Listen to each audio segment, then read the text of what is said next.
Bonjour. J'ai eu la chance de pouvoir saluer la plupart d'entre vous. D'abord, merci à vous tous d'avoir fait la route jusqu'ici.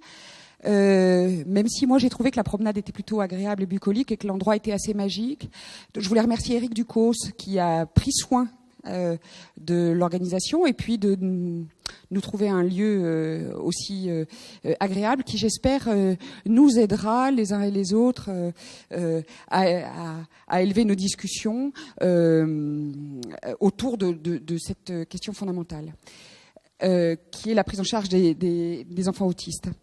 Alors, je voudrais adresser des remerciements à Pierre-Marie et Arlette, qui,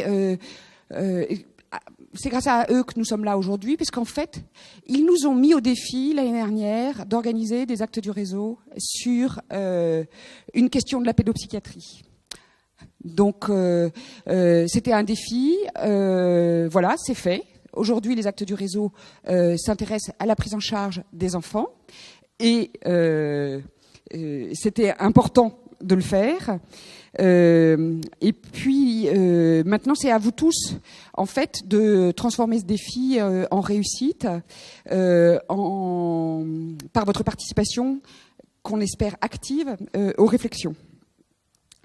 Et heureusement que vous êtes là parce que je pense être dans la salle la moins compétente en la matière de prise en charge de l'enfant autiste. Non, peut-être que Frédéric Lefrère joue dans la même catégorie. Donc, il va falloir que vous nous aidiez. Si on veut transformer ces actes en réussite. Alors, j'ai eu une remise à niveau intensive tout au long de l'année dans les différents groupes de travail et je remercie tous ceux qui ont participé à ces groupes et m'ont aidé dans ce travail. Ce matin, j'ai pas du tout envie de faire une conférence inaugurale. Je voulais juste repréciser en fait un peu le contexte dans lequel on se retrouve, parce qu'en fait, il me semble que si on sait d'où on vient, si on sait où on est et où on va, en fait, il est beaucoup plus facile d'apprécier le paysage et d'apprécier la rencontre avec les gens avec lesquels on voyage. C'est-à-dire que si on n'est pas obligé de regarder sa carte tout le temps, on profite des choses. Alors, d'où on vient Eh bien, j'ai envie de dire d'un traumatisme subi de plein fouet par la pédopsychiatrie dans son ensemble et par la discipline psychiatrique dans son ensemble, qui a été prise dans la violence d'un débat sociétal autour de l'autisme. Et c'était tellement violent que j'ai envie de dire, si on était un peu plus sensitif, on aurait pu croire que la pédopsychiatrie, que l'objectif de certains était de rayer la pédopsychiatrie de la carte. Heureusement, nous ne sommes pas sensitifs. Alors, d'où la violence pourquoi un débat et pourquoi une interrogation si violente posée à notre spécialité dans un moment, et je pointe l'ironie, où les pédopsychiatres croulent sous les nouvelles demandes et disent qu'ils n'arrivent pas à faire face à ces demandes. Alors, j'ai envie de dire, le débat était violent, et il y a 2 ans, quand on a réuni les groupes de pédopsychiatres travaillant au sein du réseau, je les ai trouvés très traumatisés par cette question. Pourtant, la question qui était posée à la discipline était une bonne question. Dans le fond, la question qu'on nous demandait, c'est quels sont les soins les plus adéquats pour limiter le handicap et la perte d'autonomie des personnes souffrant de troubles autistiques. Quels soins sont les mieux à même de limiter leur souffrance ou d'alléger leur fardeau? On pourrait la formuler autrement, et certains dans la salle pourraient la formuler autrement. Si j'avais un enfant autiste, de quels soins je voudrais qu'il bénéficie? La question que nous avons, nous, à nous poser ici, c'est si j'avais un enfant autiste dans le Sud-Yvelines, de quels soins j'aimerais qu'ils puissent disposer. Et là, à cette bonne question, la réponse, elle est assez simple, elle est même assez univoque. Je voudrais qu'ils disposent des meilleurs soins disponibles en 2014. La question est la bonne. Mais ça n'a pas empêché d'y faire de mauvaises réponses. Et en général, la violence, les colères, les positions idéologiques, les enjeux de pouvoir et même les questions de finances ne nous aident pas toujours à trouver les bonnes réponses. Et en matière d'autisme, ou alors en tout cas rendre la situation complexe. Et en matière d'autisme, on sait que de toute façon, il n'y a pas besoin de compliquer outre mesure les choses, puisque l'autisme est déjà quelque chose de complexe. C'est complexe et douloureux, j'ai envie de dire par définition. Ce qu'on voudrait vous proposer là, c'est de faire de cette bonne question qui nous est posée, une question qui interroge, qui nous interroge sur notre capacité à rentrer dans une psychiatrie ou une pédopsychiatrie de progrès. Comment on peut faire de cette question une chance de réfléchir individuellement à ce que nous faisons, à ce que nous savons, à ce qu'il faut faire, à ce dont nous avons besoin pour le faire. Et cette réflexion, elle doit être individuelle. Et puis comme on est quand même au sein du réseau, on sait que la réflexion et la force de la réflexion, c'est le collectif. Donc voilà, c'est ça les enjeux des actes. Et c'est dans ce sens qu'on a construit le programme. Alors, où en sommes-nous? Où allons-nous? Qu'est-ce qu'il nous faut? Que devons-nous faire? On va essayer d'y répondre de différentes façons. Alors, j'ai essayé de donner à nous tous les moyens de réfléchir sur les différents aspects de cette question. Nous allons commencer la matinée par l'intervention de Mario Speranza, qui se cache, à qui j'ai confié une mission extrêmement difficile. Il y a eu un long débat sur le titre de son intervention. Je lui proposais, dans la littérature actuelle sur les connaissances en matière d'autisme, Mario, il faut que tu nous fasses un peu le choix. Il ne s'agit pas de nous faire un laïus de 2 heures sur toutes les données, toutes les informations. Par contre, j'aimerais que tu trouves et que tu sortes pour nous les morceaux choisis, les choses qui semblent importantes. Alors il a proposé un titre qui résume très bien, je crois, c'est « Qu'est-ce qu'un pédopsychiatre doit savoir dans son quotidien de les connaissances scientifiques ?» Ensuite, on viendra vous présenter avec Patricia Lefébure les enquêtes qui ont été menées à la demande des différents groupes de travail qui se sont réunis là toute l'année. Donc 3 types de données. Des données concernant la place des médecins généralistes, c'est Patricia Lefébure qui le fera. Moi, j'essaierai de vous faire un rendu à la fois des données d'activité qui nous ont été transmises par les différents établissements, mais aussi un rendu des rencontres qu'on a eues avec chacune des équipes du territoire pour essayer de voir, de dresser le panorama de l'existant. Marie-Joëlle Orem, cet après-midi, lancera la discussion avec un exercice difficile sur une lecture pragmatique des recommandations HAS qui nous sont faites. Dans l'après-midi, il y aura 2 groupes de travail, un sur une des questions qui nous a semblé centrale dans les discussions qu'on a eues au fil de l'année, qui est sur le dépistage et l'évaluation. Est-il possible en CMP et comment l'organiser ? Et puis une autre qui est plus sur la place des hôpitaux de jour sanitaires dans le parcours des enfants autistes. Et puis demain, il y aura les rapporteurs feront un retour des différents ateliers. On abordera la question qui a été aussi très très discutée dans les différents groupes de travail, qui est la question sur les soins somatiques. Et puis Catherine Isserlis viendra donner le point de vue de l'ARS, les réflexions actuelles de l'ARS pour la mise en œuvre et la déclinaison du plan autisme. Voilà, j'espère que ce programme vous conviendra. Je pense qu'il est avant tout fondamental qu'il puisse produire des échanges. Et donc, ça veut dire soulever des questions à chacun d'entre nous. Merci. Bonjour, juste deux, trois petits points logistiques. Donc, les sessions plénières auxquelles vous allez assister aujourd'hui sont des supports d'un programme de DPC qu'on a enregistré.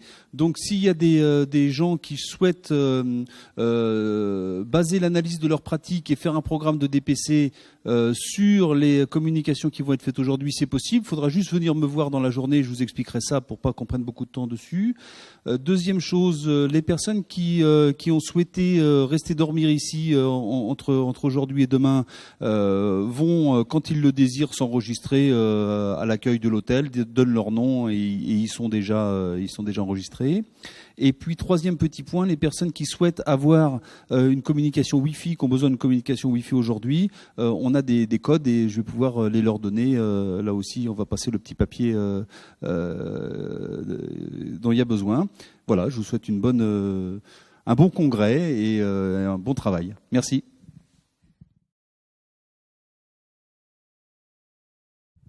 Bonjour à tout le monde. C'est un plaisir d'être là avec vous sur un thème qui nous occupe beaucoup en ce moment.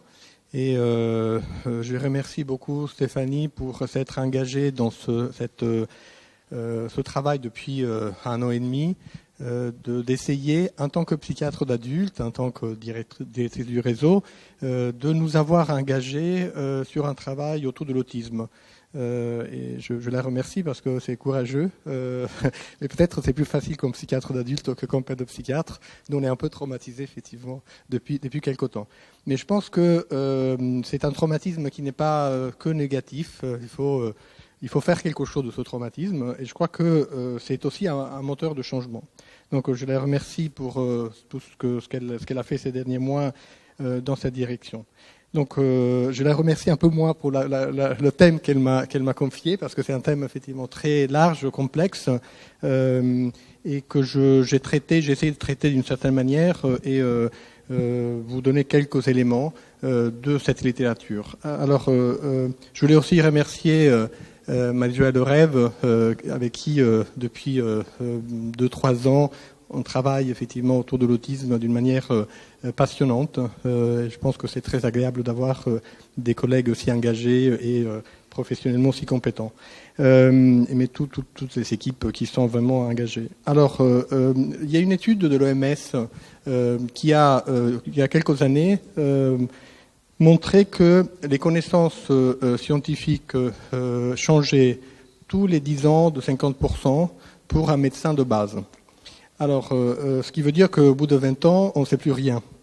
Alors, dans le cas de l'autisme, c'est bien plus compliqué encore. En effet, la littérature est impressionnante. Seulement ces derniers 5 ans, j'ai compté sur PubMed, qui est une des bases, mais ce n'est pas du tout ce que contient, mais contient quand même les choses les plus sérieuses. Il y a 12 000 articles qui ont été publiés. Donc, je pense qu'il ne faut pas 10 ans pour savoir moitié de ce qu'on savait avant. Il faut vraiment, au bout de 2-3 ans, on ne sait plus déjà la moitié de ce qui se fait. Et il y a des avancées scientifiques qui sont considérables. Et on est vraiment en difficulté à intégrer toutes les connaissances scientifiques qui sont publiées au quotidien. Mais souvent, ces connaissances sont limitées sous l'implication clinique qu'elles ont, c'est-à-dire que c'est des connaissances qui sont un peu distantes de la pratique clinique quotidienne. Je crois que l'enjeu, c'est justement d'arriver à faire que ces connaissances scientifiques, elles ne soient pas des connaissances un peu trop éloignées, mais qu'elles puissent être la base de la construction d'une démarche clinique pertinente avec les enfants avec autisme. Et on est face à un changement de paradigme autour de l'autisme. auxquels on est confronté et qui nous déstabilisent pour essayer de retrouver certains repères et en même temps intégrer les connaissances scientifiques. Donc l'objectif qu'on s'est donné dans cette présentation, c'est de présenter justement les connaissances scientifiques, essayant, mais ça n'est pas toujours facile, de voir comment certains de ces éléments peuvent guider notre pratique clinique quotidienne. Et aussi les limites que ces connaissances peuvent avoir, pas tant les limites scientifiques qui font partie de la démarche scientifique elle-même, mais les limites de leur applicabilité et de leur traduction dans une clinique quotidienne. Actuellement, je pense que après beaucoup de promotion de ce qu'on appelle l'evidence-based medicine, on est face à la reconnaissance des limites de l'EBM. Mais en réalité, on doit revenir à la notion initiale d'EBM qui intégrait d'un côté les connaissances scientifiques, les preuves autour des pathologies identifiées, mais il y avait deux autres points qui étaient essentiels, la situation clinique individuelle et le troisième niveau, la préférence du patient vis-à-vis des soins possibles. Et que ces trois niveaux doivent être intégrés par l'expertise clinique du médecin ou du professionnel. Et cette démarche est une démarche complexe qui était un peu simplifiée pour des questions pratiques et de facilité du modèle. On n'utilise que la partie dans l'EBM qui est la partie des preuves pures et dures, notamment dans les études randomisées contrôlées, qui sont très éloignées de la pratique quotidienne. C'est-à-dire que les études sont faites en laboratoire et en dehors des patients qu'on voit au quotidien. Donc, ils ne représentent pas ce qui se passe dans la réalité, et avec des patients donc un peu fictifs, et ne sont pas confrontés à la vraie vie. Et actuellement, le mouvement le plus important qui est en train de se produire, c'est de changer un peu cette perspective, revenir au modèle plus intégré, mais surtout essayer d'étudier les patients en situation réelle et travailler dans le devenir des patients. Et donc ça, c'est un élément essentiel, c'est les trajectoires qui comptent, c'est pas des photographies immédiates à un moment donné ou des études qui sont limitées en termes de durée et qui ne donnent pas forcément des informations sur les pratiques cliniques. Alors, je souhaitais présenter 6 points, mais certains, je vais les passer un peu rapidement parce qu'on n'aura pas le temps de le faire. Ces 6 points sont d'abord toute la question du diagnostic, parce que il y a eu un changement, en tout cas la sortie récente du DSM-5 qui a introduit des changements significatifs dans la conception de l'autisme lui-même, et ça a des conséquences sur l'épidémiologie au quotidien et donc dans nos organisations de soins.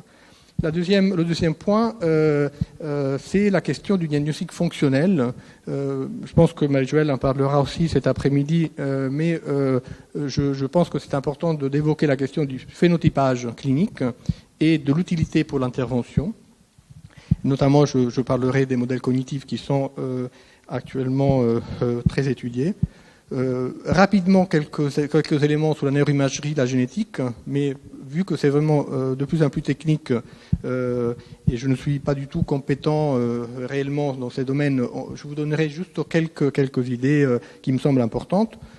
Quelques aspects sur la pharmacologie, qui par contre est en train d'évoluer beaucoup. Et puis, un élément qui nous intéresse en particulier, les interventions précoces en particulier. Et puis les pratiques alternatives et surtout qu'est-ce qu'il faut savoir, qu'est-ce qu'il faut dire aux parents, comment il faut répondre aux questionnements qu'on peut avoir. Donc, vous voyez, ça fait beaucoup de choses, donc j'essaierai de m'arrêter un peu plus longtemps sur certains points et moins sur d'autres. Alors, le DSM-5. Le DSM-5 est sorti fin 2013 et actuellement commence à un peu diffuser, même si en France ce n'est pas l'instrument quotidien de l'évaluation diagnostique, parce qu'on utilise en principe la classification de l'OMS, mais la classification de l'OMS, donc le CEM 11, va bientôt sortir, et l'idée qui avait été mise en avant déjà depuis quelques années, c'est que les deux arrivent à être très cohérentes et très proches. Et donc probablement les changements qui ont été introduits dans le DSM seront retrouvés dans la CEM 11, donc nous serons un peu confrontés à cette question des modalités de diagnostic. Alors, déjà, un premier changement, c'est des changements conceptuels, ne sont pas des changements juste de dénomination, c'est l'introduction du concept de trouble neurodéveloppemental, ce qui n'existait pas auparavant. Le DSM se positionne de façon claire sur l'idée qu'il existe un groupe de conditions qui apparaissent durant la première période de la vie, donc souvent avant l'entrée à l'école, donc c'est les premières années de la vie, qui ont un retentissement sévère, significatif sur le plan du fonctionnement social ou professionnel, social ou en tout cas personnel, et qui s'expriment en touchant un certain nombre d'axes développementaux et de dimensions qui constituent le développement. Et qu'il peut s'agir de déficit ou de retard, donc un symptôme, un excès ou un défaut. Et donc on verra comment ces deux éléments sont quand même importants, notamment dans le cas de l'autisme, avec l'idée de la co-occurrence possible, donc la possibilité d'avoir plusieurs troubles, et on le verra, par exemple, la co-occurrence d'un trouble autistique avec un trouble, par exemple, d'un trouble de l'attention, un trouble des apprentissages, un trouble autre, qui est une manière de réfléchir qui nous est un peu étrangère, de mettre les diagnostics les uns à côté des autres plutôt que d'essayer de donner une cohérence d'ensemble, si ce n'est le trouble neurodéveloppemental, qui est un concept qui est non réducteur dans la position que le DSM-5 pose, mais qui a une position relativement basée sur des conceptions neurobiologiques. Alors, ça, c'est les troubles neurodéveloppementaux tels qu'ils sont définis. Donc, juste, je vous les liste. C'est le retard mental, c'est les troubles de la communication et les troubles du spectre autistique, le TDAH, les troubles spécifiques des apprentissages et les troubles moteurs. Donc vous voyez, c'est des troubles qu'on rencontre au quotidien dans nos pratiques cliniques de façon significative. Et c'est la grande partie de nos consultations au quotidien. Je vais discuter uniquement du trouble du spectre autistique. Alors, qu'est-ce qui a été introduit comme grand changement? La première chose, c'est la notion de spectre. Alors, la notion de spectre est la reconnaissance de la nature dimensionnelle des éléments cardinaux de l'autisme. C'est-à-dire qu'on est passé d'une notion plutôt de groupe, de catégories diagnostiques, de plusieurs catégories diagnostiques classiques, telles qu'on avait l'habitude de les considérer, l'autisme typique de Kanner, des formes atypiques, le syndrome d'Asperger ou des formes non spécifiées, pour introduire l'idée que de symptômes cardinaux, de dimensions cardinales, et avant on était plutôt sur 3 dimensions qui étaient les troubles de la communication, l'interaction sociale et le troisième domaine des caractères restreints, des stéréotypies et des intérêts restreints. Le DSM propose de réunir les aspects de la communication et de l'interaction sociale dans une seule dimension, et la deuxième dimension étant les caractères restreints et répétitifs, introduisant la notion aussi de spécificité sensorielle.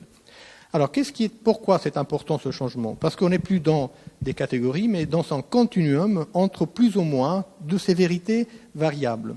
Ce qui veut dire qu'on n'est plus dans un cut-off, un seuil, bien qu'il soit défini parfois de façon arbitraire, on est dans un certain continuum. Et ce qui est intéressant dans la classification, c'est l'introduction de la notion de specifiers, donc de spécification. Et le DSM propose un certain nombre de specifiers. Donc d'abord, l'association ou pas avec des conditions médicales génétiques connues. C'est la notion d'autisme syndromique par rapport à un autisme qui n'aurait pas un syndrome reconnu de type génétique ou médical. Ou des facteurs environnementaux qui sont introduits, même si elles ont une place évidemment moins importante, ou la présence d'un autre trouble. Donc déjà, effectivement, ce n'est pas, on essaye de définir au sein de ce trouble du spectre autistique des sous-types, de sous-groupes basés sur une association avec une pathologie génétique ou médicale connue. Mais ce qui est encore plus intéressant, c'est l'introduction de dimensions comme le niveau intellectuel, le niveau langagier, qui donc peuvent être associés comme très profondément marqués ou peu, comme dimension qui s'associe au diagnostic principal.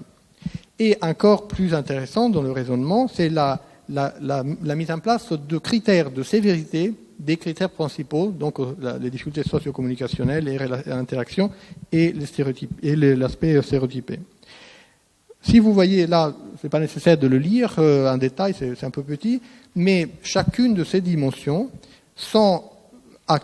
devrait être cotée en fonction des soutiens nécessaires par rapport au handicap fonctionnel que l'une ou l'autre de ces dimensions pose aux patients.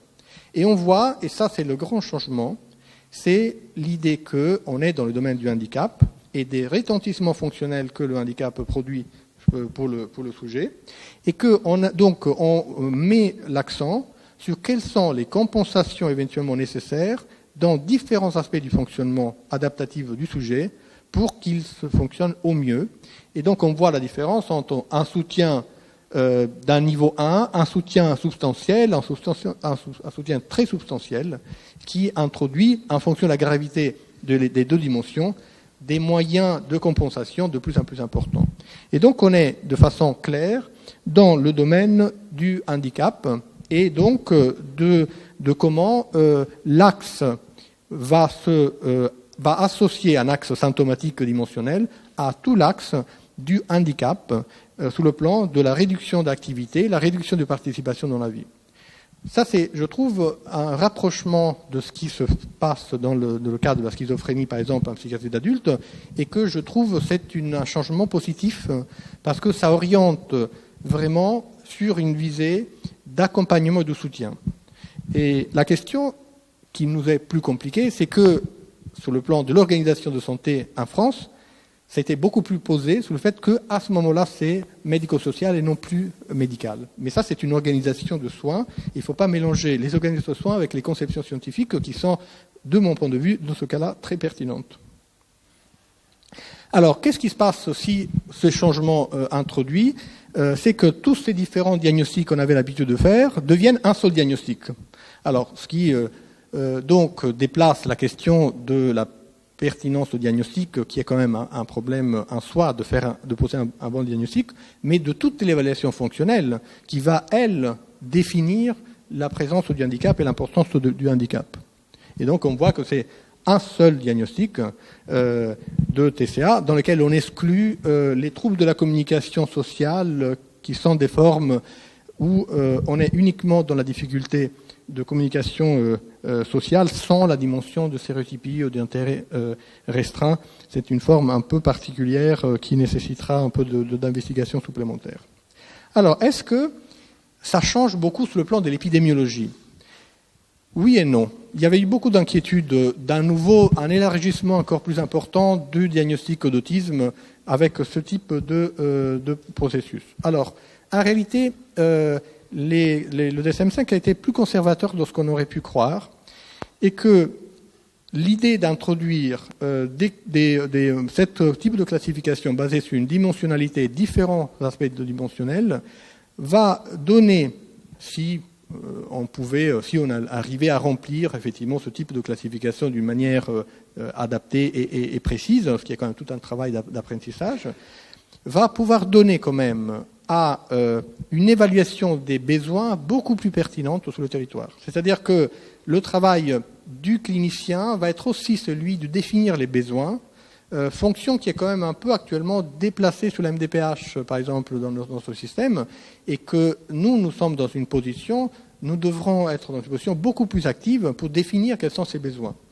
Et pour définir sur un territoire les besoins, avoir ces diagnostics fonctionnels précis va nous aider à faire des planifications de santé intéressantes. De l'autre côté, est-ce que ça augmente beaucoup le diagnostic ? En réalité, non. Les études ont montré que les faux positifs sont moins importants. Donc, effectivement, il y a moins de patients qui sont diagnostiqués dans le syndrome d'autistique alors qu'ils ne le sont pas. Mais, comme toujours, pour certaines populations, le diagnostic est moins simple, notamment, mais ça on le savait déjà, les adolescents et les enfants, les adolescents les plus âgés, les plus intelligents, les formes les plus atypiques, mais c'était déjà le cas auparavant. En tout cas, dans une étude qui a été faite Ils ont vu tous les patients qui avaient eu un diagnostic DSM-4 d'autisme ou de syndrome autistique, les différentes classifications, et ont vu combien aurait eu un diagnostic avec le DSM-5, et en fonction du nombre de critères contenus dans la classification. Et on voit que quand on est aux critères de 8, 9, 10, qui sont globalement les critères diagnostiques nécessaires, quasiment le même nombre de patients sont dans l'une ou l'autre classification. Donc il n'y a pas forcément une épidémie de diagnostic qu'on va avoir avec l'introduction de ce nouveau système. Par contre, on aura une amélioration de la définition du profil du patient par rapport à ce qu'on pouvait connaître précédemment. Sauf que ça, c'est bien pour la clinique, c'est pas du tout bien pour la recherche, c'est pas forcément ce qui nous intéresse là, mais que ce niveau de spécification du profil est insuffisant pour la recherche, parce que c'est une catégorie. En gros, on essaye de trouver les minimums communs dénominateurs, mais au détriment d'une précision suffisante pour définir des sous-groupes qui auraient vraiment une pertinence clinique, biologique, génétique pour les études scientifiques. Et je vous conseille, pour ceux qui lisent l'anglais, de lire cet article magnifique qu'a écrit Simon Baron-Cohen sur comment resous-grouper le spectre de l'autisme.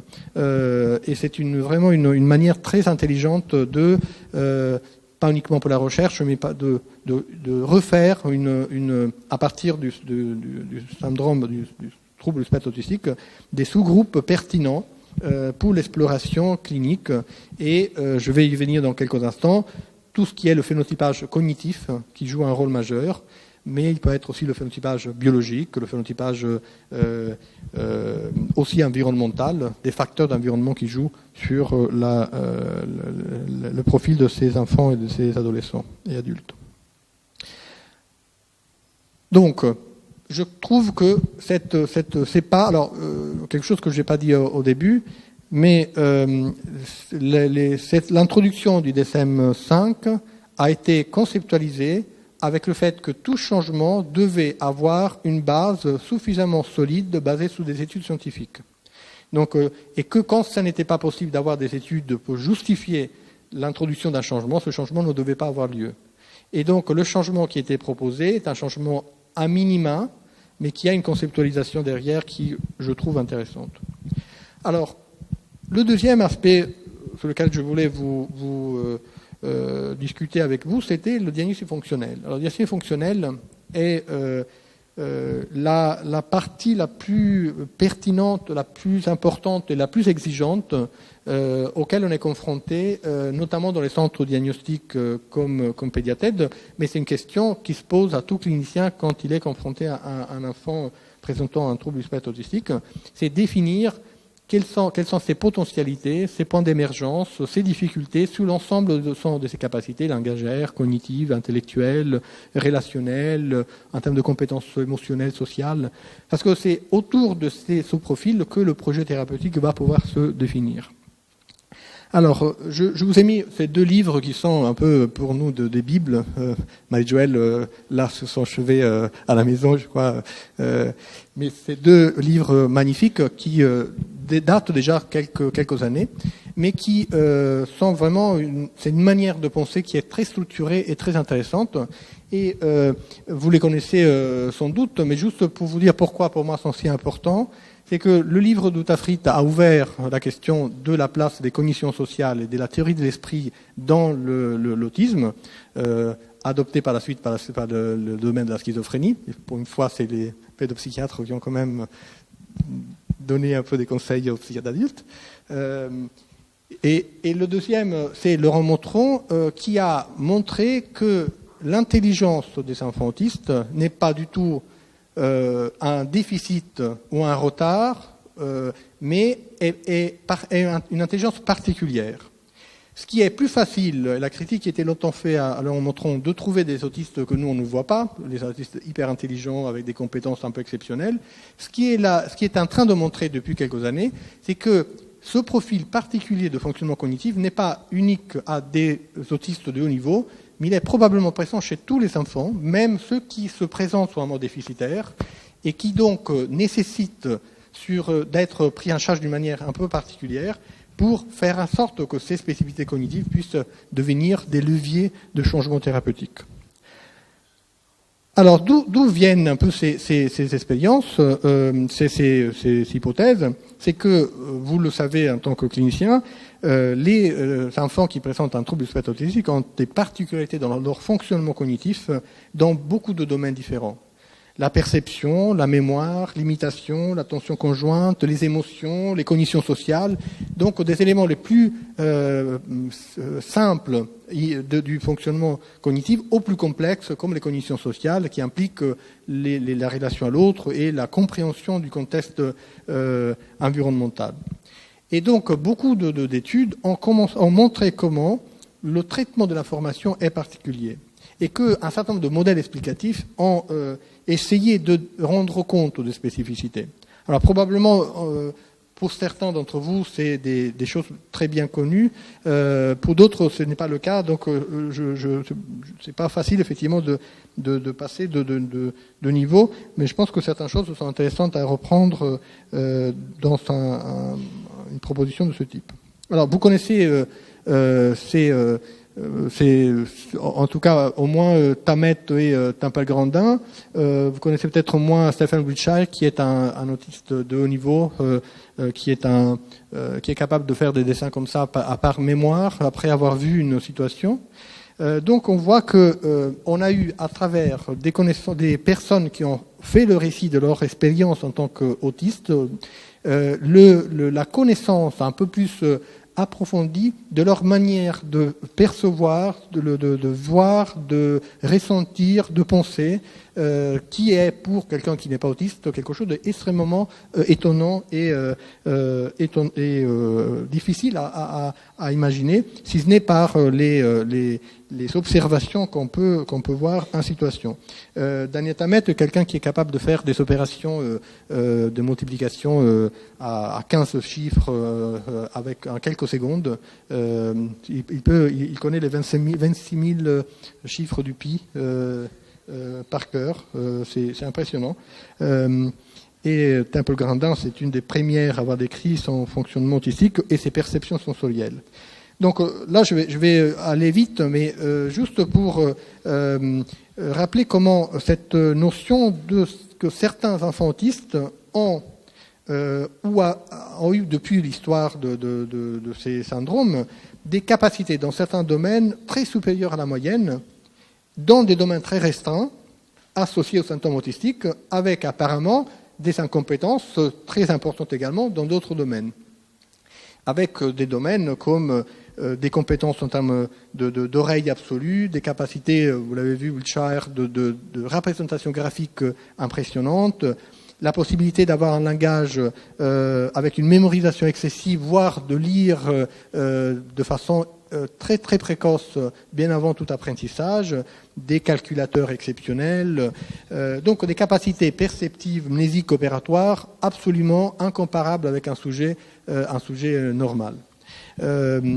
Cet élément perceptif nous a obligé les chercheurs à explorer des domaines fonctionnels et à se poser des questions sur la manière d'être d'un point de vue cognitif de ces enfants, ces adultes, et notamment avec la première notion qui a été mise en avant de traitement de bas niveau, c'est-à-dire que traitement du détail qui peut avoir une place particulière dans le fonctionnement.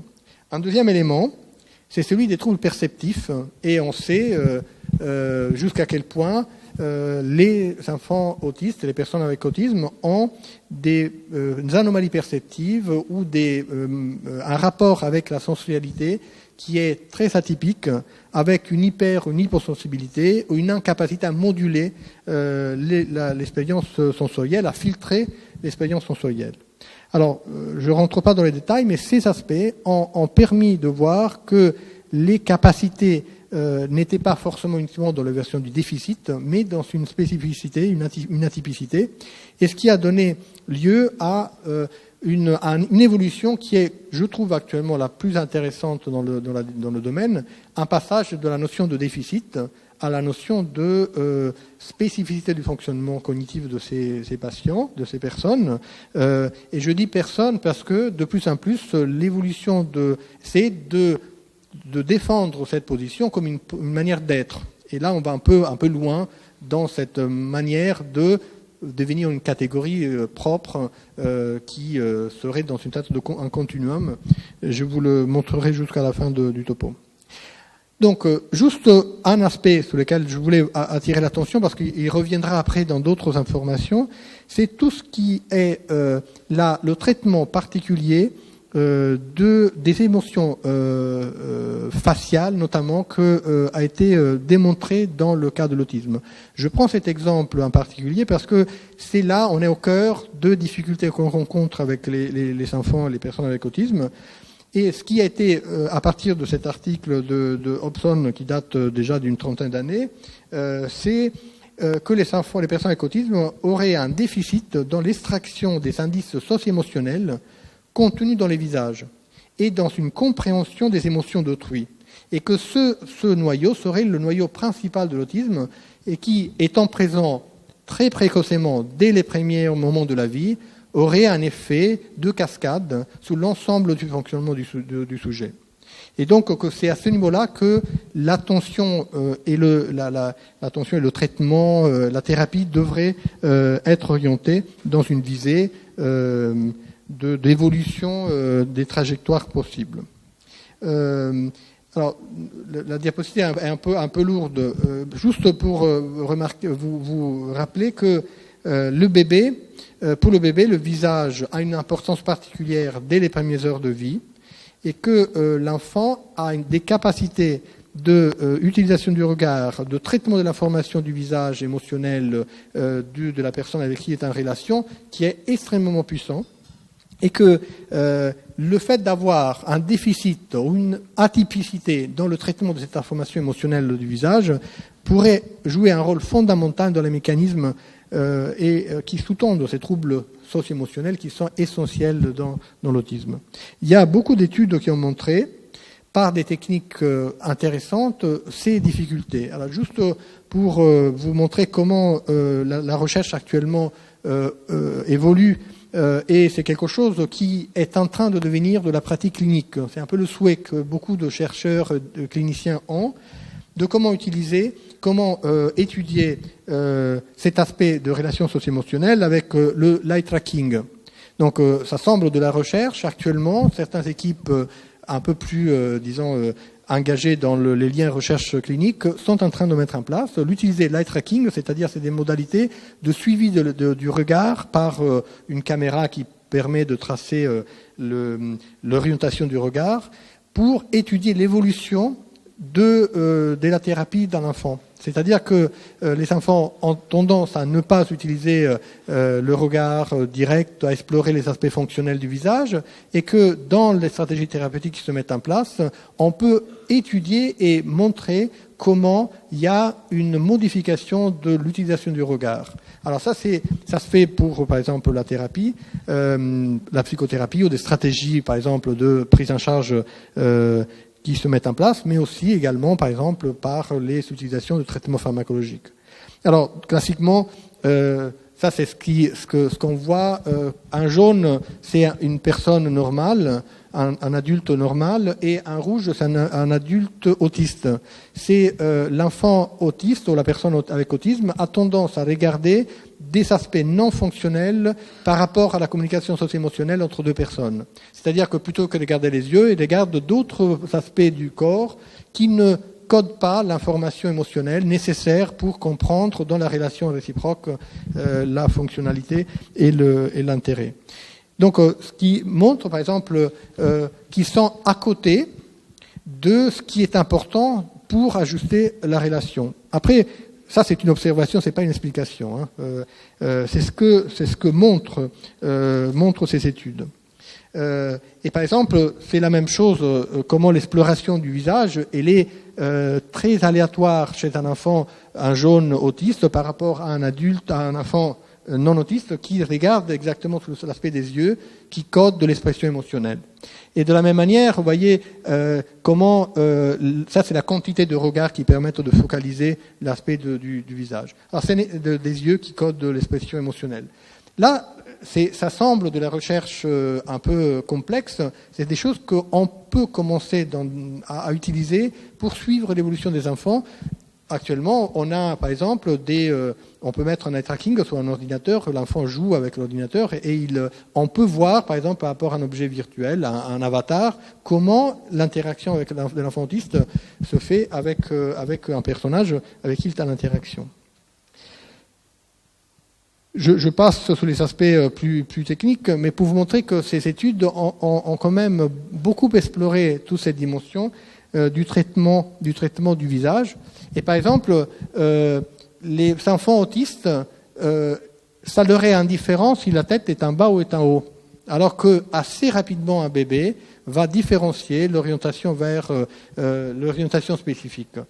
Parce que, et ça c'est l'élément intéressant après la traduction que ça va pouvoir avoir en termes thérapeutiques, c'est que le traitement que fait l'enfant autiste est un traitement du détail plutôt que de l'ensemble. C'est-à-dire qu'il va se focaliser sur les perceptions de bas niveau plutôt que sur les perceptions de plus haut niveau qui impliquent l'intégration de patterns plus complexes. Donc que si le visage est d'un côté ou de l'autre, ça ne le met pas en difficulté, alors que rapidement, un sujet normal intègre la contextualisation globale qui est nécessaire pour la compréhension de la situation. Et on le voit par plein de mécanismes différents, mais ce n'est pas nécessaire de rentrer dans les détails. Donc, les enfants comme les adultes autistes explorent les choses d'une façon très atypique.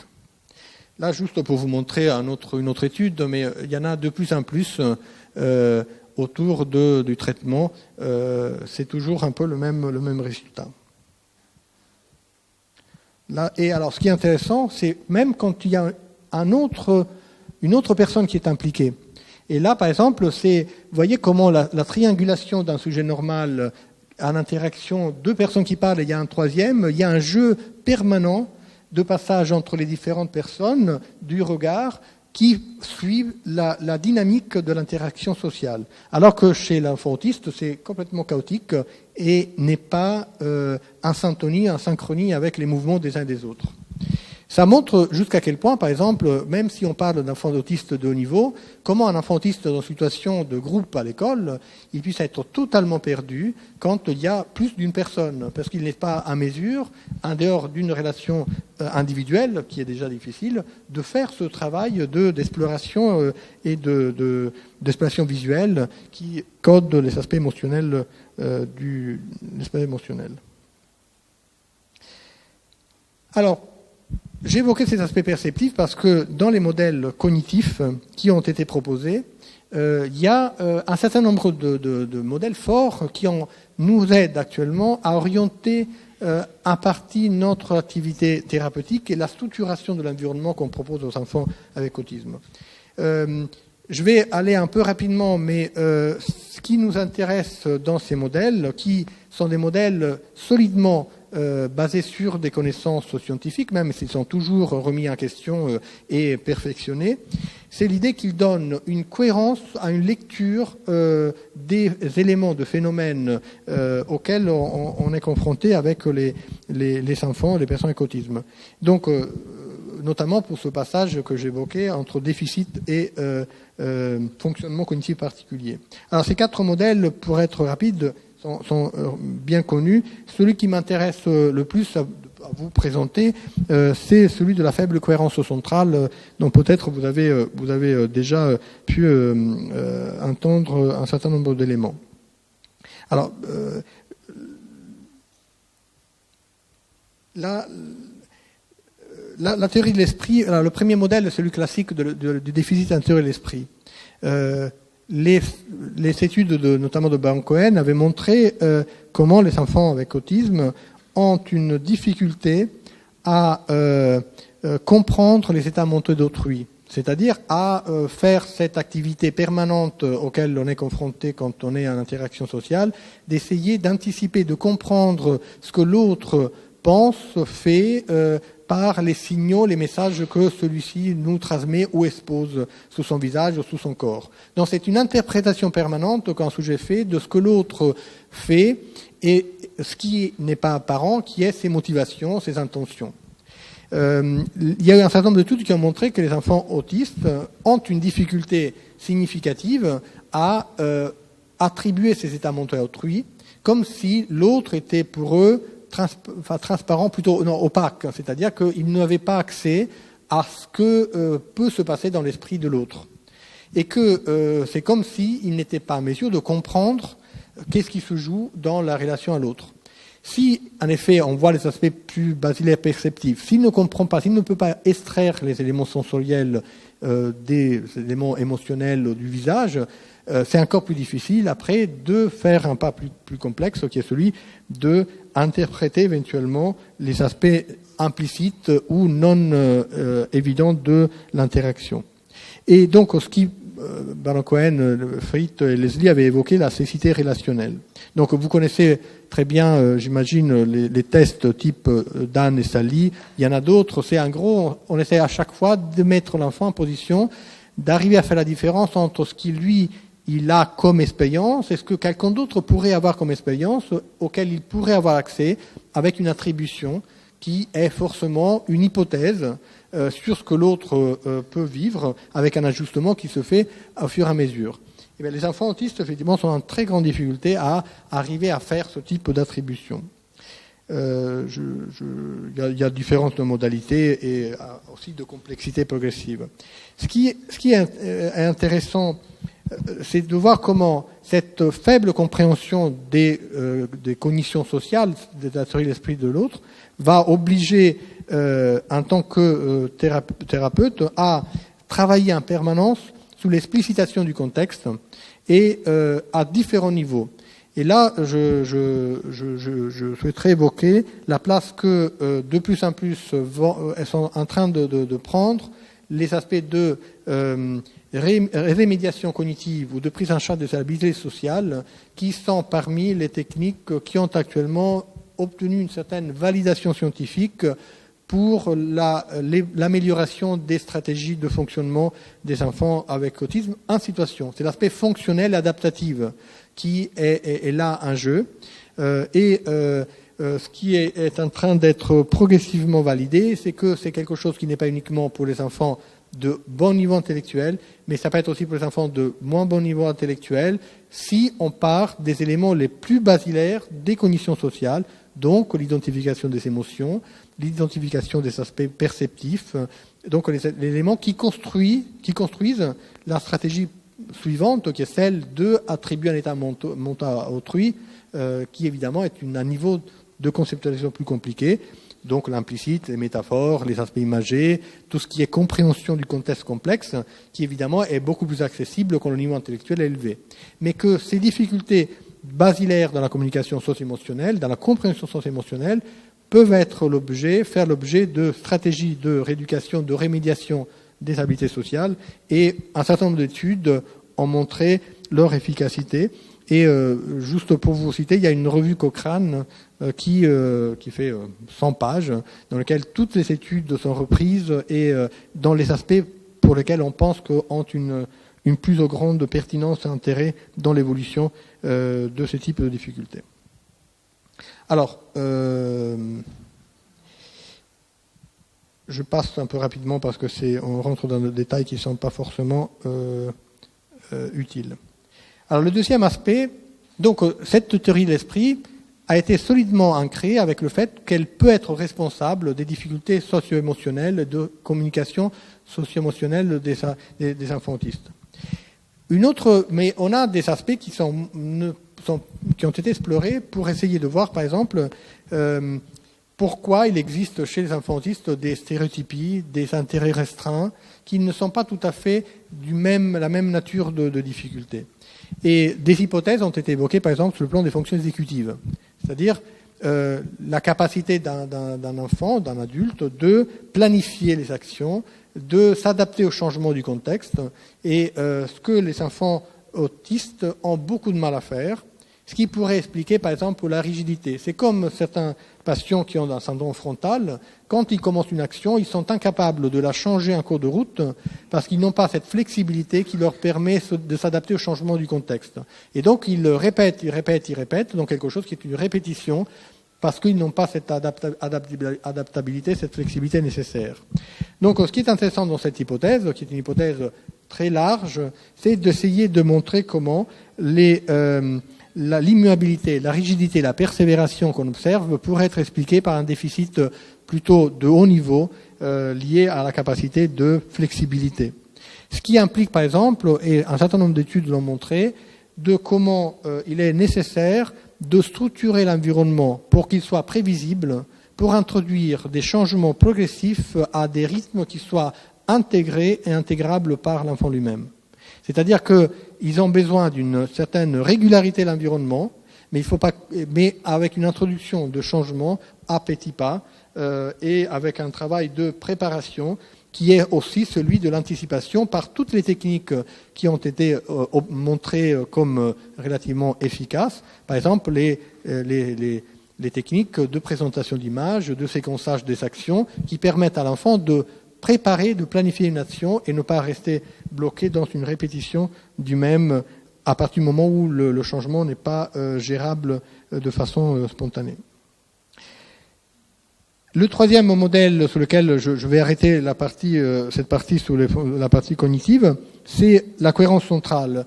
Alors ça, c'est aussi très important, et ça, il y a de plus en plus d'études qui ont montré que quand nous sommes face à une situation de vie, ce qui nous intéresse, c'est la cohérence d'ensemble, pas les détails.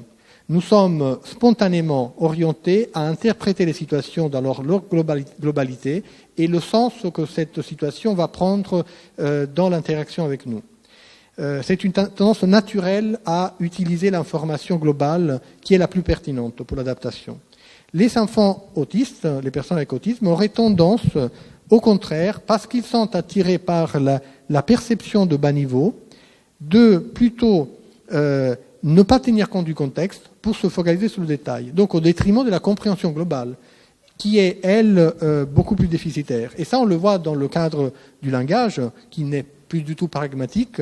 On le voit dans l'aspect des reconnaissances d'émotions sociales, faciales, on l'a vu tout à l'heure, et qui devient un avantage seulement quand on demande à l'enfant ou à la personne avec autisme d'être focalisé sur un détail, ce qui est quand même relativement rare dans la vie de tous les jours. Ce qui montre que, là c'est la question du déficit ou pas, ça n'est pas probablement un déficit parce que dans des conditions particulières, ils sont à même d'accéder au contexte global. Mais il faut les orienter vers cette compréhension globale parce que spontanément, on a tendance à privilégier le traitement local, le traitement par le percept à minima, qui est, lui, peu utile dans l'ensemble, mais qui peut donner effectivement des compétences exceptionnelles et avec une facilité qui est parfois déconcertante. Et c'est ça la théorie que Motron est depuis quelques années en train d'évoluer, c'est que si ce traitement perceptif est privilégié, ça donne des hautes compétences, mais qui ne sont pas reliées à un contexte global. Donc, juste pour vous montrer, vous le savez, alors c'est très important, c'est pour le diagnostic fonctionnel et l'exploration fine du fonctionnement cognitif de ces enfants est importante, parce qu'on retrouve chez des enfants qui sembleraient déficitaires des pics de compétences qui montrent qu'ils ne sont pas déficitaires en réalité, mais qui sont une manière de traiter l'information qui est très spécifique. L'hypothèse que Motron fait actuellement et qui est en train d'être étayée par des études, c'est qu'en effet, pour un système qu'il appelle de darwinisme neuronal, certaines parties du cerveau sont impliquées dans le traitement unique de certaines compétences parce que d'autres aspects du fonctionnement cortical ne sont pas disponibles pour des raisons lésionnelles ou pour des raisons qui sont parfois génétiques ou mystérieuses. Et donc, il y a une réorganisation corticale qui fait que il y a un traitement spécifique qui est fait dans certaines régions au détriment d'autres, mais par obligation, pas par choix. C'est ce qui reste, qui est utilisé et surinvesti. Ce qui fait que, par exemple, la question qu'on se pose au quotidien, un enfant a tendance à être dans des stéréotypies ou des passions comme les fameux enfants qui reconnaissent les lettres à 4 ans et tout le monde est tout de suite inquiet. Et il faut surtout pas les stimuler ou les solliciter sur ce plan-là.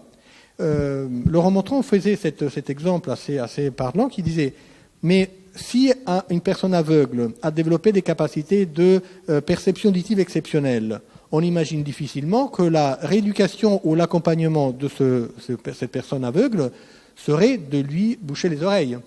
Parce que c'est justement cette compensation qu'il a mis en place, parce qu'obligé par une incapacité d'utiliser une certaine fonctionnalité, qui a abouti à une hyper-fonctionnalité d'une autre dimension. Donc cette hyper-compétence, il faut l'utiliser, mais il faut l'utiliser de manière à qu'elle puisse permettre la compensation d'une fonction non possible, ou, et surtout, la mettre dans la dimension relationnelle qui est le problème essentiel de ces enfants avec des personnes avec autisme. Je termine donc là sur cette partie, et j'ai combien encore de temps ? C'est sur le fait que, quand je disais, ça n'est plus un déficit, c'est un traitement particulier du fonctionnement cognitif et perceptif, il y a certains auteurs, dont Baron Cohen, qui va plus loin pour dire ce n'est pas seulement quelque chose de spécifique, mais c'est quelque chose qui se situe dans la continuité des êtres humains, qui sont plus ou moins avec un fonctionnement d'un type particulier. Et il évoque deux modèles, deux manières qu'on a tous d'être, plus ou moins, qui est deux processus psychologiques essentiels du sujet humain, qui est d'un côté la capacité, l'empathisation, et de l'autre côté la systématisation. C'est-à-dire, d'un côté, l'empathisation, c'est la capacité, effectivement, à identifier les pensées et les émotions des autres, d'y répondre de façon adaptée en fonction des émotions propres qui sont expérimentées dans la relation. Donc, c'est la capacité à se syntoniser sur les pensées des autres. Et de l'autre côté, la capacité à systématiser, c'est-à-dire quand on est confronté à des éléments de la réalité auxquels on est confronté, on met en place un système d'analyse, de systématisation, plutôt mécanique, naturel, abstrait. Donc on essaie de mettre en place, et ça le bébé le fait depuis la naissance, de chercher des invariantes qui permettent de donner une cohérence aux multiples informations dont il est bombardé dès les premières heures de vie. Ces deux dimensions psychologiques sont des mécanismes de base du fonctionnement, en plus ou moins, et que pour Baron Cohen, les troubles du spectre autistique seraient un extrême d'une capacité de systématisation à l'extrême, avec un défaut d'empathie extrême. Et d'où cette expression qui est un cerveau mal extrême, parce que les hommes ont, dans la population générale, plutôt tendance à être systématisateurs et moins empathisants, alors que les femmes sont plus empathisantes et moins systématisantes. Et donc c'est quelque chose qui inscrit les enfants et les personnes avec autisme dans un continuum qui fait que, et ça c'est la défense forte, ils ne sont pas en dehors de l'espèce humaine, qui est quelque chose qui a été à un moment vécu comme s'ils étaient effectivement dans la Lune ou ailleurs, dans un autre monde et pas notre monde à nous.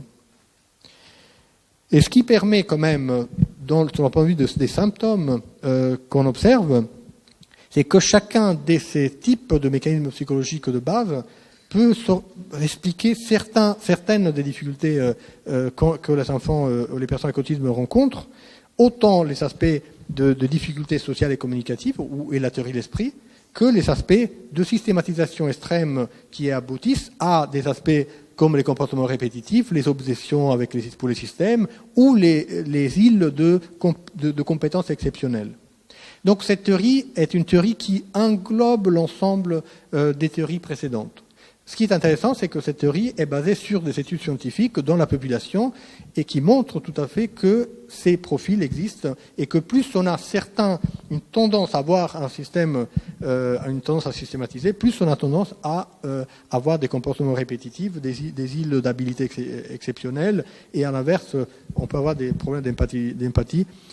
Et on peut imaginer par exemple que les patients psychopathes seraient des systématisateurs normaux, mais par contre une empathie très faible, donc voire absente. Donc ce qui est important, c'est que ces spécificités ne sont plus donc pour les enfants les plus intelligents, mais c'est pour tous les enfants.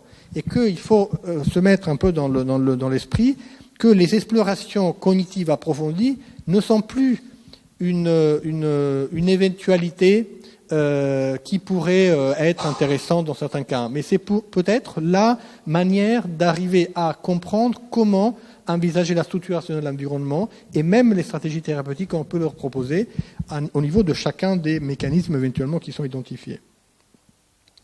Alors, c'est pour ça que dans la continuité un peu de ces informations scientifiques un peu en vrac, la neurobiologie, la neuroimagerie ont une place quand même intéressante. Le DSM a posé que l'autisme est un trouble neurodéveloppemental et précoce, c'est-à-dire qu'il n'est pas précoce des premiers mois de vie, il est intra-utéro, c'est quelque chose qui structure dans les premiers mois de vie intra-utérine. Et ça donne deux pistes intéressantes. D'un côté, ça donne une fenêtre sur le dysfonctionnement et les mécanismes en jeu, et ça pointe aussi, via la neuroimagerie, la possibilité d'avoir des formes syndromiques pour lesquelles on a une action thérapeutique. Là, on est beaucoup plus dans le concret.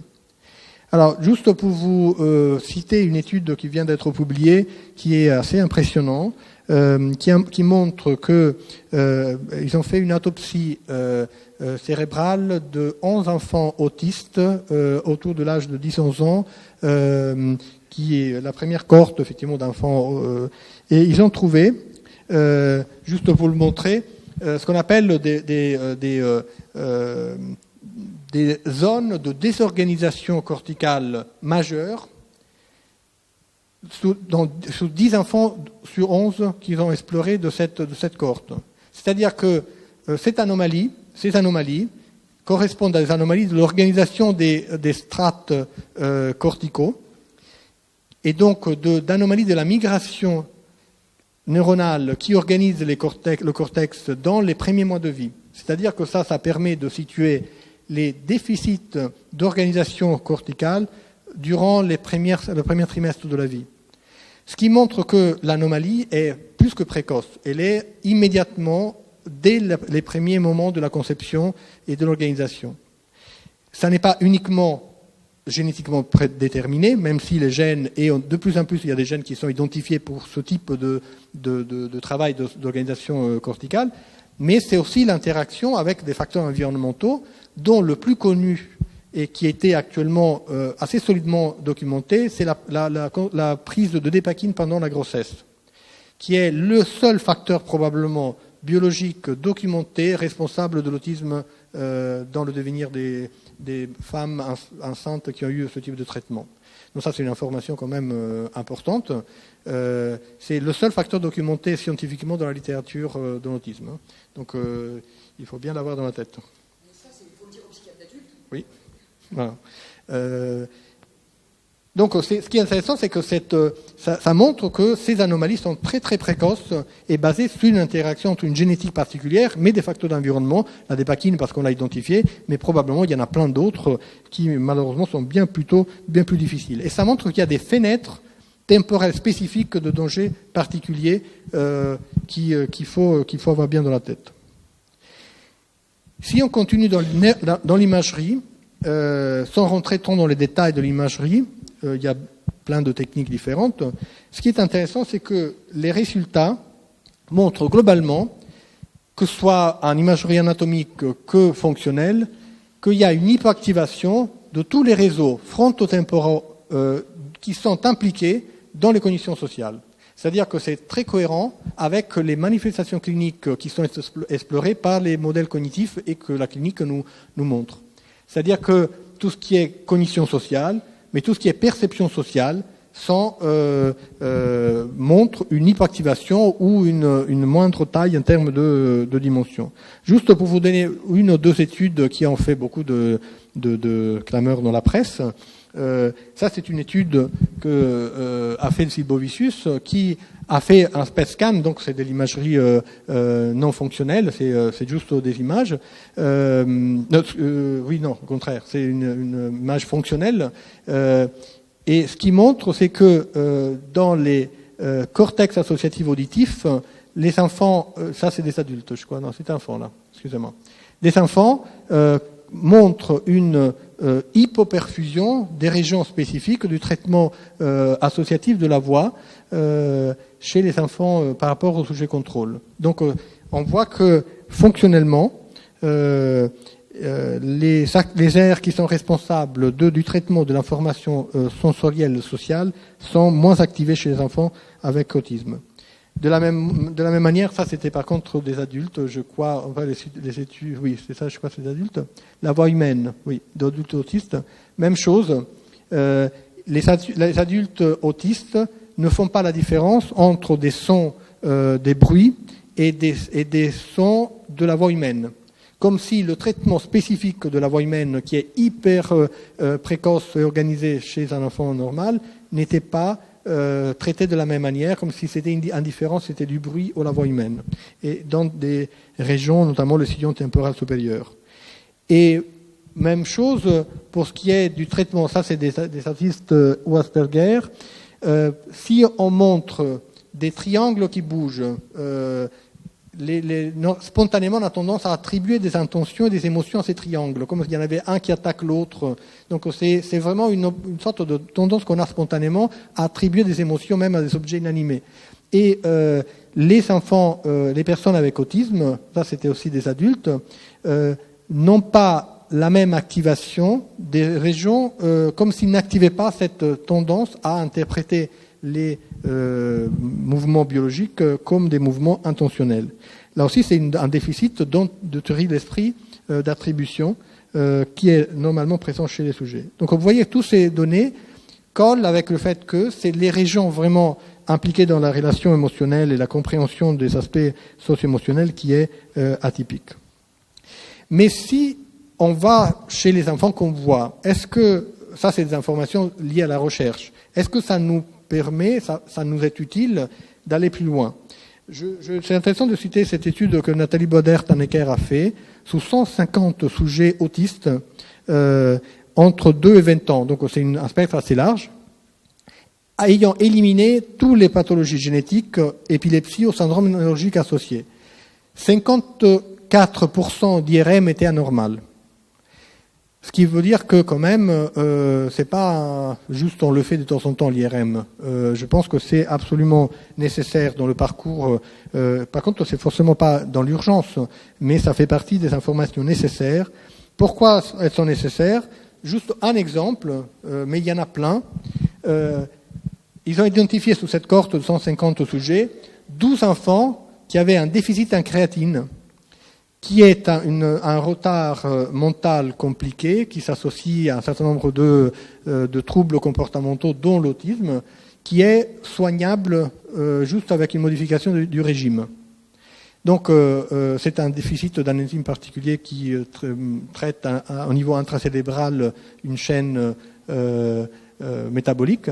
Donc ça veut dire que l'IRM permet d'identifier des formes d'autisme soignable si c'est fait dans des périodes précoces du parcours de l'enfant. Ça, c'est juste un exemple. Dans la plupart des autres cas, c'est des anomalies stables, non évolutives, mais dans la série des 154, il y en a quand même un certain nombre qui sont liés à des phénomènes qui sont associés à des processus qui ne sont pas stables, mais c'est processus évolutifs, sur lesquels on peut parfois intervenir.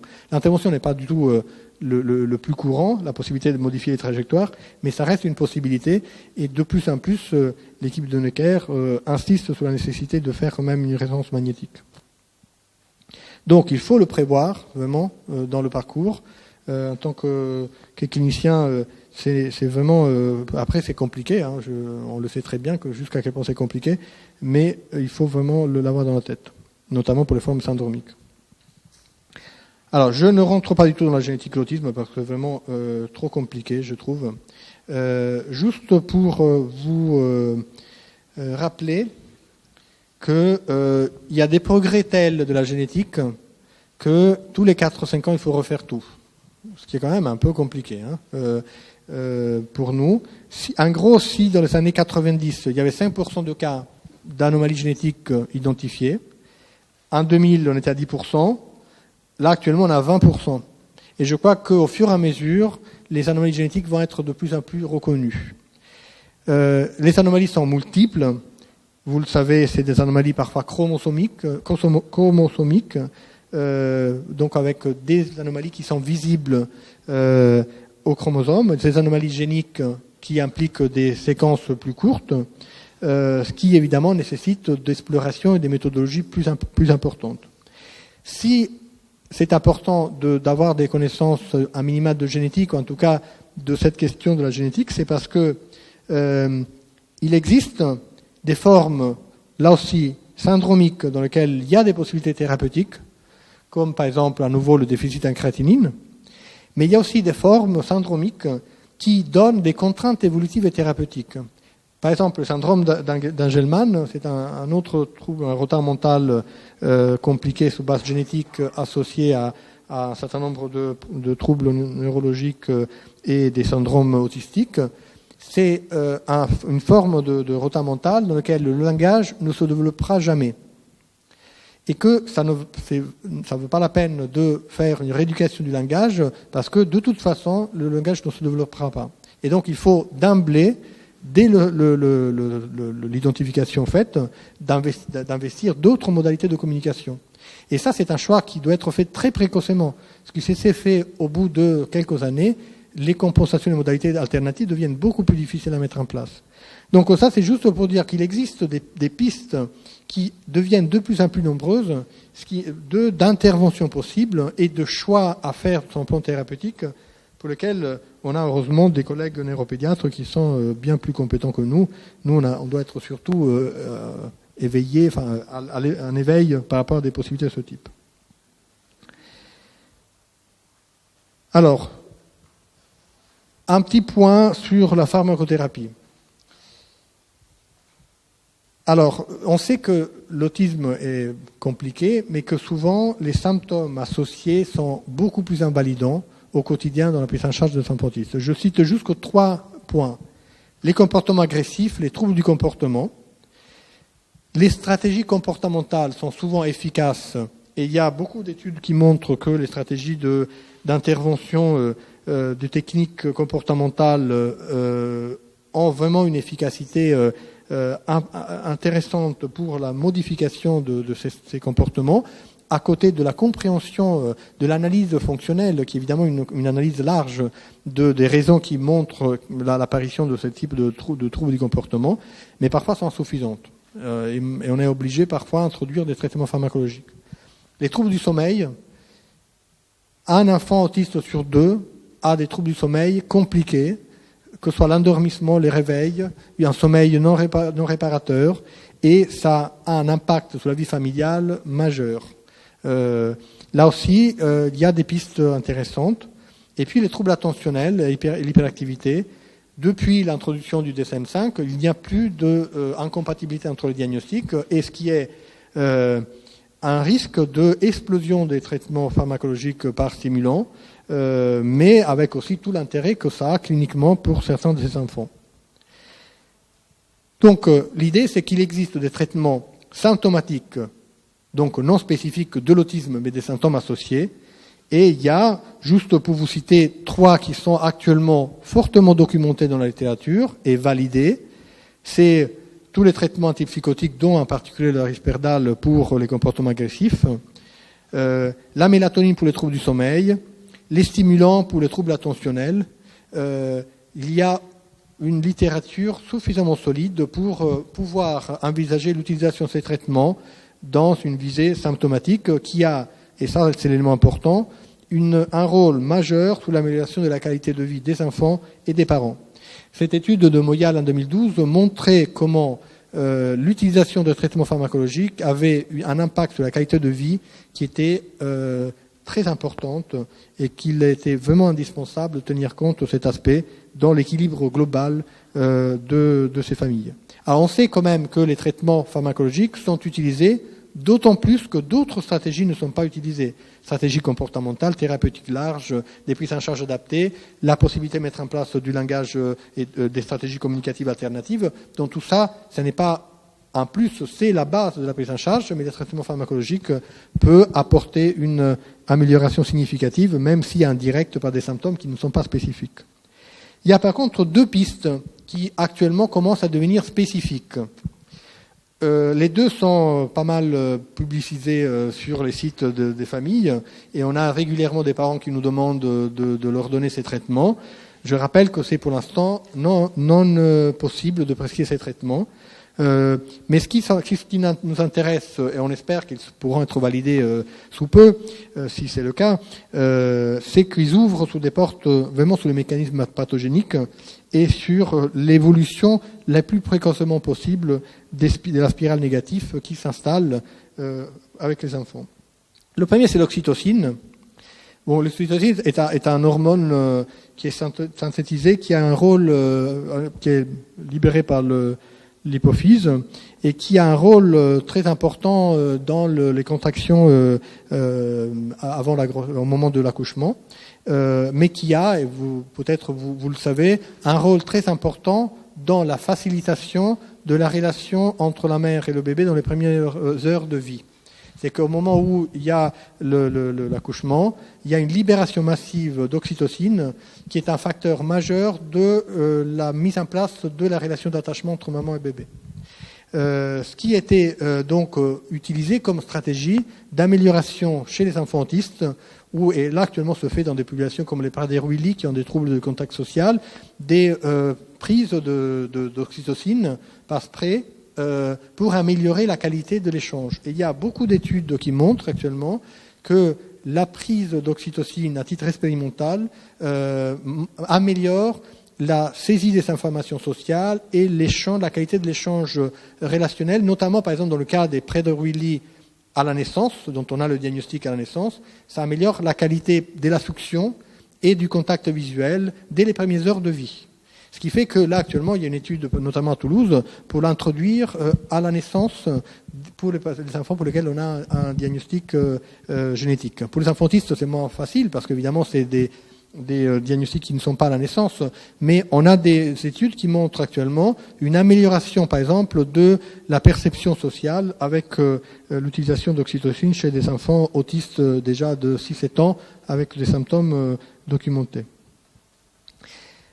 Et donc, je vous passe les mécanismes, c'est un peu compliqué, mais en tout cas, c'est vraiment une piste importante dans les années à venir sur une action spécifique sur les aspects sociaux précoces qui seraient déficitaires chez les enfants avec autisme. Alors, l'autre piste qui est liée à la première, c'est les diurétiques. Peut-être vous avez entendu, il y a eu beaucoup d'articles de journaux, la bumétanide, qui est un diurétique qui a été utilisé par l'équipe de Bennery à Marseille et à Brest par Le Monnier, qui est un traitement antidiurétique, un diurétique qui a la capacité de améliorer le fonctionnement des récepteurs GABA. Et ce qui se produit, selon le modèle qui a été évoqué par Bennery, modifie les concentrations de chlore intracellulaire et est capable d'augmenter la libération d'oxytocine. En effet, c'est un mécanisme qui a été étudié sur un modèle animal pour l'instant, mais les études pharmacologiques ont été faites sur des enfants autistes, permettraient une amélioration symptomatique des symptômes centraux de l'autisme. Pour l'instant, il y a 2 études qui ont été faites, qui ont une significativité un peu faible, mais qui ouvrent quand même une piste intéressante, notamment pour les liens qui existent entre ce diurétique et la libération d'oxytocine. Donc il y a des patients qui demandent déjà ça. Donc ce qu'on doit dire, c'est que c'est une piste intéressante, mais qu'elle est possible seulement dans le cadre d'études de recherche. Et vous pouvez éventuellement adresser les patients qui vous le demandent aux équipes qui s'en occupent. Et là, il y a l'équipe des Monnier, sur laquelle il y a une étude à Necker, à Robert Debré. Et les patients peuvent être inclus dans ce type de protocole. Mais pour l'instant, c'est vraiment expérimental. Donc là, c'est spécifique, hein. C'est-à-dire que ce n'est pas les symptômes associés, mais les symptômes centraux. Dernier chapitre, et je vous libère de cet effort cognitif majeur, c'est les interventions précoces. Alors, vous voyez, j'ai essayé, dans la mesure du possible, c'est pas facile de montrer comment le problème est vraiment l'interaction socio-émotionnelle précoce par des mécanismes biologiques très forts qui construisent une spirale négative qui, au bout de quelques années, donne une symptomatologie qui est très différente de celle qu'elle aurait si elle était prise en charge précocement, parce que probablement l'autisme est toute la conséquence de toute cette spirale négative qui s'est enclenchée de la naissance pour des années, et que le plus tôt on arrive à intervenir pour éviter cette spirale s'enclenche, le plus on peut espérer que les facteurs d'entretien, de complications des trajectoires soient minimisés. C'est pour ça que nous nous intéressons beaucoup en ce moment au modèle de Denver, qui est actuellement le seul modèle validé par des études scientifiques d'une bonne qualité pour l'intervention très précoce des enfants présentant un trouble autistique à partir de l'âge de 18 mois, mais ça peut être utilisé même avant 18 mois, à partir de 12 mois, et l'idée c'est qu'elle soit applicable quasiment dès que des symptômes clairement du spectre de l'autisme sont identifiés. Et d'ailleurs, ça serait même utile dans des symptômes de retard significatifs des compétences socio-émotionnelles, même dans des contextes non autistiques. Ce modèle de Denver est un modèle qui a été développé par une équipe américaine de Sally Rogers et Geraldine Dawson, qui avait déjà expérimenté des méthodes d'intervention pour des enfants plus âgés, à partir de 5, 6, 7 ans. Mais là, vraiment, le modèle est appliqué de plus en plus tôt avec cette idée assez simple, mais qui n'est pas du tout... il est vraiment intuitive pour des cliniciens, c'est qu'il existe un faible engagement dans la relation sociale. Ce faible engagement va réduire l'expérience sociale, donc va altérer le développement neurologique nécessaire pour améliorer les compétences qui permettent de s'engager dans la relation sociale. Donc si vous n'avez pas cette expérience précocement, parce que vous n'avez pas la motivation de l'interaction sociale, vous ne développez pas les aspects neurobiologiques qui soutiennent les mécanismes d'engagement social. Donc, en gros, si vous n'intervenez pas le plus tôt possible, le système neurobiologique qui doit se développer ne se développe pas. Ce qui fait que c'est vraiment, là on est dans l'intervention précoce avec des conséquences neurobiologiques clairement identifiées. Parce que la plasticité pendant les premiers mois est majeure, et ce qui permet probablement d'éviter la cristallisation de trajectoires atypiques. Comment est proposé ce modèle ? Qu'est-ce que propose ce modèle ? C'est un modèle qui envisage un renforcement naturel par l'interaction sociale, ce qui est, disons, une banalité à la limite, de dire qu'il faut agir sur la relation sociale précocement chez des enfants qui ont tendance à l'éviter. Sauf que, ce qui est spécifique de cette méthode, c'est une méthode qui est en partie éducative, elle est comportementale, elle est développementale, elle est relationnelle. C'est-à-dire qu'elle a des visées multiples et qui sont fortement intégrées avec la connaissance de toutes les étapes du développement de façon très très pointue. C'est-à-dire qu'on essaye de reconstruire la trajectoire spontanée normale que l'enfant devrait faire, et donc on l'aide à reprendre les différentes étapes qui sont éventuellement qui ne sont pas suffisamment développées dans le parcours de l'enfant. Donc l'idée, c'est de créer des états émotionnels positifs autour de la relation sociale, parce que ce n'est pas les apprentissages qui comptent, c'est la relation sociale qui permet les apprentissages. Ce qui est une modification par rapport aux techniques notamment de type ABA. Les techniques de type ABA, c'est des techniques comportementales éducatives qui sont intégrées dans le modèle de Denver comme des mécanismes basés sur le conditionnement opérant, mais plutôt que de rééduquer ou d'éduquer des fonctions qui sont déficitaires ou qui ne sont pas développées, on travaille sous la relation sociale, sous la motivation sociale, sous l'engagement social, sous le plaisir partagé, qui permet d'avoir accès à l'aspect de l'apprentissage qui vient de soi. C'est-à-dire que c'est remettre de façon très claire et de façon vraiment centrale le plaisir et la relation partagée comme facteur essentiel et non l'apprentissage lui-même. Alors la nature est bien faite, les deux choses vont d'habitude ensemble. Dans les enfants autistes, l'apprentissage devient indépendant de la qualité de la relation, et ce qui donne probablement un surinvestissement de compétences qui ne sont pas intégrées dans la relation à l'autre. Alors cette méthode, elle est manualisée, c'est ça la spécificité, et qui fait pour nous un peu la typicité, la difficulté à l'adopter.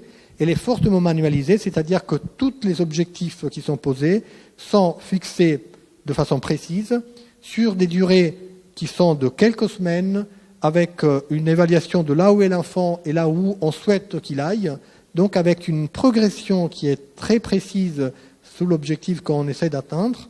Et on va travailler sous plein d'objectifs différents dans toutes les dimensions du développement, par toujours la relation, la qualité de la relation qu'on va développer avec l'enfant. Donc c'est la manualisation qui est l'aspect le plus étranger à notre manière d'être, mais qui est probablement la structuration de l'environnement dont l'enfant a besoin, et cette notion qui est pour nous classique de développement proximal, c'est-à-dire qu'on travaille un tout petit peu plus loin de là où l'enfant est, on travaille sur la compétence émergente, mais sans lui demander d'aller au-delà, ce qui n'est pas possible, parce qu'il y a des étapes progressives qui doivent être franchies pour accéder à une étape suivante. Donc l'interaction émotionnelle, les apprentissages dans tous les secteurs, et, ce qui est important, la collaboration étroite avec la famille. Alors je vais pas rentrer dans les détails de cette méthode, juste vous montrer comment elle est structurée, ce type de prise en charge. Elle est intensive parce qu'il est nécessaire de réorienter le développement là où il s'est arrêté en non développé, avec donc une action très fortement individualisée. Les équipes classiquement parlent de une personne pour un enfant, mais il y a des modèles qui montrent que des équipes compétentes peuvent avoir un rapport qui n'est pas 1-1, mais un professionnel pour 2-3 enfants, et que n'est pas forcément un seul, c'est pas un éducateur ou un professionnel avec un seul enfant, mais qu'il y a des relations avec plusieurs enfants. C'est de l'individuel dans ces situations de groupe, mais avec des objectifs qui sont ciblés, des activités courtes, répétées, avec bien structurées, mais qui est toujours à partir de la motivation de l'enfant et pas de l'objectif posé par le soignant. C'est-à-dire que on suit l'enfant là où il est, là où il trouve du plaisir, dont par exemple les stéréotypies, pour essayer après, dans cette idée, la structuration de l'environnement et la modification par petites étapes, qui permet de faire évoluer l'enfant sur un certain nombre d'objectifs qui sont posés avec une équipe. Alors, ce qui est intéressant, il y a dans ce modèle une base cognitivo-comportementale, mais avec une ouverture qui pour nous est très intéressante dans l'expérience relationnelle et donc tout l'aspect de syntonisation émotionnelle qui devient essentiel pour les professionnels à mettre en place. Alors, pourquoi nous nous intéressons à cette méthode, et elle est dans la littérature en ce moment en train d'être vraiment adoptée par de plus en plus d'équipes, parce qu'elle est relationnelle, émotionnellement pertinente, au niveau développemental adapté, impliquant l'environnement familial et scientifiquement efficace pour des enfants, indépendamment de leur niveau de retard associé. C'est évidemment plus efficace chez les enfants qui ont un niveau cognitif meilleur, mais ça n'est pas uniquement le niveau cognitif qui détermine l'efficacité, que le changement et l'amélioration, elle peut être à différents niveaux, pertinente aussi pour des enfants qui ont des difficultés sévères sur le plan du développement cognitif. Voilà. Alors, je voulais finir avec les pratiques alternatives, mais je pense que je vous dis seulement un mot. Vous êtes peut-être sollicité au quotidien par les chélateurs des métaux, par les antibiotiques, les antifongiques, comme les compensations alimentaires, l'arrêt du gluten, l'arrêt de la caséine. On a toutes les possibilités existantes de stratégies alternatives un peu mystérieuses, pour ne pas citer les caisses hyperbariques. Je ne sais pas si vous avez quelques enfants qui a fait cette expérience. Alors, j'ai 2 choses à vous dire, pas moi, mais la littérature. La première, c'est que quand on interroge les parents, un enfant sur 2 utilise ces stratégies. Ce qui veut dire qu'il y a un besoin de la part des parents de se sentir impliqués dans un projet dans lequel ils essaient de faire ce qu'ils peuvent, qui est majeur. Donc, on ne peut pas passer à côté d'un travail autour de ces techniques pour comprendre comment redonner aux parents une place d'acteurs, leur donnant un sentiment d'action possible, là où ils se sentent totalement puissants. D'où l'intérêt des méthodes comme la méthode d'Envers, dans laquelle il y a une place importante pour les parents dans l'accompagnement thérapeutique, mais aussi la possibilité pour les parents de pouvoir quand même explorer des domaines, bien qu'ils soient parfois farfelus, sur lesquels il faut qu'on les accompagne et qu'on leur donne des informations suffisamment adaptées. Alors, quelles sont les informations suffisamment adaptées qu'on peut leur donner? C'est que rien de tout ça a quelconque validité. Alors ça, je vous le dis de façon un peu brute, mais tout ça n'a jamais été validé par aucune étude scientifique, et qu'il y a même des dangers réels, notamment pour les créateurs de métaux, pour des régimes un peu atypiques, qui peuvent aboutir parfois à des vraies carences et des troubles comportementaux sévères. On en a malheureusement un certain nombre qui sollicitent l'hôpital pour des situations très intriquées. Notamment tout ce qui est problèmes gastro-intestinaux qui nous envahissent en ce moment. Ce qui ne veut pas dire que les enfants autistes n'ont pas des troubles gastro-intestinaux. Sauf que ce n'est pas la cause de l'autisme et qu'il faut les traiter quand on les retrouve, mais en tant que problème qui peut générer des complications et qui est vraiment important à tenir compte. Et là, ça ouvre à la question de lien avec la médecine et les soins somatiques, qui est essentiel. Et il faut qu'on puisse structurer des filières compétentes pour répondre à ce type de questions, plutôt que laisser les parents aller chercher des médecins qui sont parfois très sérieux et avec plein de bonne volonté, mais il y en a aussi qui sont parfois un peu plus douteux et qui profitent parfois de la détresse des parents. Voilà. Donc je vous cite là, mais tout ça je peux vous le donner, j'ai une tonne d'articles que je peux vous donner parce qu'il y a une littérature qui est monumentale. Voilà. Donc désolé d'avoir été un peu long, c'est compliqué, un peu, il y a tellement de choses. Donc pour finir, je pense que vraiment la question de l'orientation fonctionnelle est majeure, du handicap dans toutes ses dimensions, et qu'on doit être impliqué de façon majeure dans l'aspect du handicap fonctionnel que les enfants autistes ont, et qu'il y a une littérature de plus en plus importante pour indiquer les axes sur lesquels nos actions peuvent être un peu plus structurées et pertinentes, et que ça, c'est lié aussi à des coopérations solides au niveau sanitaire, mais évidemment avec le médico-social.